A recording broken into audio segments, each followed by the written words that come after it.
নমস্কার বন্ধুরা, এসে গেছি একটা ছোট্ট মিনি ভ্লগ নিয়ে। তো আমি তো গিয়েছিলাম বাপের বাড়িতে, মায়ের শরীরটা খারাপ ছিল সেটা আগেই আপনাদের জানিয়েছি।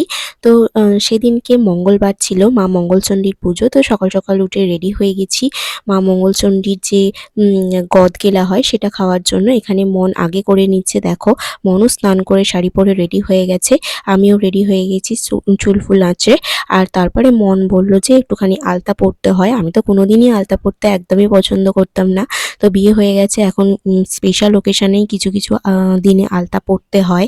তো মন বড্ড বেশি জোর করলো, সেই কারণে আলতাটা পরতেই হলো। তো দেখো আলতা পরে নিয়েছি। আলতা আমি ঠিকমতো পরতেও পারি না, এরকমভাবেই পরি। তো তারপরে এই যে দেখো গোলুকে খেতে দিয়ে দিয়েছি, আমাদের ওই গোলু গপু সবাইকে খেতে দিয়েছি। আর এখানে মা মঙ্গলচণ্ডীর এই যে মূর্তি, এখানে প্রতিষ্ঠা করা ঠাকুর আমাদের বাড়িতে আছে দেখো। এখন তো ঘর হচ্ছে, তোমাদের আগে শেয়ার করেছি তোমাদের সঙ্গে। তো সেই কারণে ঠাকুরগুলো পরপর এইভাবে করে রাখা আছে। তো তারপরে দেখো এখানে গদগেলার যে নিয়মটা থাকে সেটা এরকমভাবে খেতে হয়।